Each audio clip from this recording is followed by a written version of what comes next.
Hello दोस्तों। तो जैसा कि आपने थंबनेल में देख ही लिया होगा कि आज हम किस टॉपिक पे बात करने वाले हैं। तो आज हम बात करने वाले हैं दिल्ली पुलिस के जीएस के बारे में।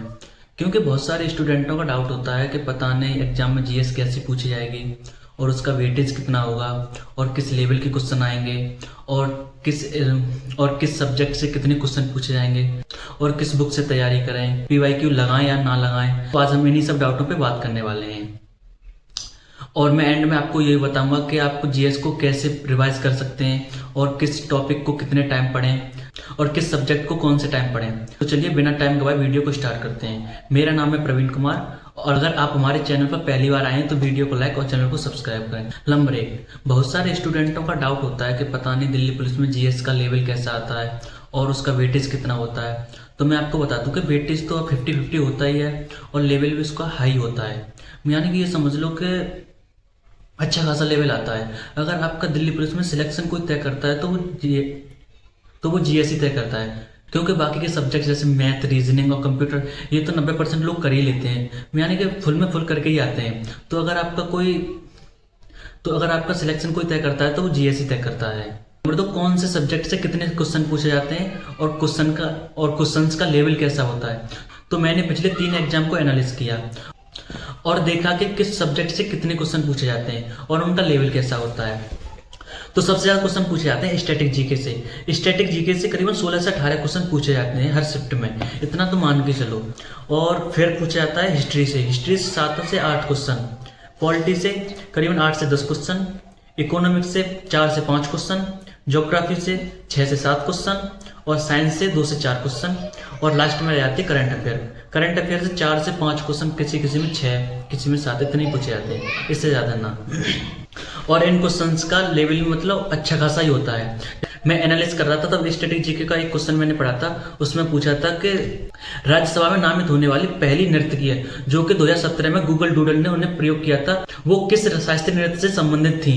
तो आप अंदाजा लगा सकते हैं कि कितना अच्छा क्वेश्चन था। और यानी कि ये समझ लीजिए कि क्वेश्चंस को मतलब डीप तक लेके पहुंचते हैं, ये अच्छा खासा लेवल आता है, आप समझ सकते हैं, क्योंकि क्वेश्चन भी अच्छे खासे आते हैं उसके। तो आपको डीप तक पढ़ना पड़ेगा, यानी कि छोटे छोटे की पॉइंट को भी नोट करना पड़ेगा। तो अगली बात करते हैं कि पीवाईक्यू लगाएं या ना लगाएं। तो दोस्तों पीवाईक्यू लगाना तो बहुत ही ज़्यादा इंपॉर्टेंट है, क्योंकि उससे हमें क्वेश्चंस का लेवल पता पड़ता है और उनका वेटेज भी पता पड़ता है। और कभी कभी तो ये समझ लिए कभी क्या ज़्यादातर होता है कि 8 से 9 क्वेश्चन, कभी 7 क्वेश्चन, यानी डिट्टो कॉपी आ ही जाते हैं एग्जाम में। तो पीवाईक्यू लगाना तो बहुत ही ज़्यादा इंपॉर्टेंट है और उससे हमारा मतलब वो टाइम मैनेजमेंट भी होता है। तो पीवाईक्यू तो जरूरी लगाएं। तो चलिए चलते हैं नेक्स्ट पे। तो जीएस का रिवीजन कैसे करें। तो जीएस का रिवीजन करने के लिए आप स्नैक टेक्निक का यूज कर सकते हैं। अब स्नैक टेक्निक क्या होता है। स्नैक टेक्निक ये होता है कि ये समझ कि आपने जैसे कोई टॉपिक पढ़ा, अब आप उसको आंख बंद करके स्कैन कीजिए। इससे क्या होगा कि आपकी जो स्कैन करेंगे तो वो आपके लॉन्ग टाइम तक आपकी मेमोरी में सेव हो जाएगा और आप ना के बराबर ही आप उसे भूल पाएंगे। तो मैं तो बोलूँगा कि ये बहुत ही ज़्यादा यूजफुल टेक्निक है। और फिर आप फास्ट रिवीजन कर सकते हैं। जैसे कि आपने एक टॉपिक लिखा, अब उसको लिखने में आपको लग रहे हैं करीबन 4 से 5 मिनट, तो आपको अगली बार जब आप पढ़ो तो उसे कम से कम कोशिश कीजिए कि उसे 2 से 3 मिनट में क्रॉस कर दें उस टॉपिक को, यानी कि जल्दी उसे फास्ट रिवीजन कीजिए उससे।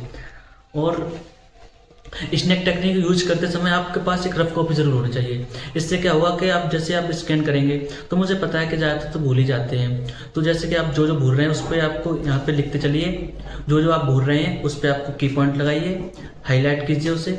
और आप जब उस पर स्नैक टेक्निक करते जाओगे और आप जब हाथ चलाओगे अपना, तो इससे क्या है हमारी मसल्स एक्टिवेट होंगी और हमारे दिमाग को संकेत मिलेगा, यानी माइंड को संकेत मिलेगा कि हमारी मसल्स एक्टिवेट हैं। तो इससे आपको नींद नहीं आएगी और रिवीजन करते समय ज़्यादातर नींद आ ही जाती है। तो रफ कॉपी का यूज जरूर करें और हर सब्जेक्ट को कम से कम एग्जाम टाइम तक 5 से 6 बार रिवीजन जरूर करें, क्योंकि साइकोलॉजी भी कहती है अगर किसी चीज़ को आप 6 बार रेगुलरली रिवीजन करते हैं तो आपके लॉन्ग टाइम तक आपके मेमोरी में सेव हो जाती है वो। और डेली कम से कम 4 से 5 टॉपिक को रिवीजन करें। इसके मान चलिए पॉलिटी में संविधान सभा से लेके और अनुसूचियां तक मुझे रिवाइज करना ही है, तो ये पढ़िए। 4 से 5 टॉपिक तो आपको लेने ही पड़ेंगे। और हाँ, जब भी अगर आप स्टार्ट कर, तो जैसा कि मैंने संविधान से लेकर अनुसूचियां तक आज रिवाइज किया, तो जब अगले दिन मैं नेक्स्ट पढ़ूंगा तो पहले पेज से ही स्टार्ट करना है, क्योंकि जो कितना टाइम लगेगा, मुश्किल से 15-20 मिनट रिवाइज करने में, लेकिन वो भी रिवाइज हो जाएंगे तो उससे आपकी मेमोरी में लॉन्ग टाइम तक सेव हो जाएंगे। और नेक्स्ट, तो रिवीजन किस टाइम करें? तो प्राइम टाइम में तो आपको रिवीजन करना ही नहीं है।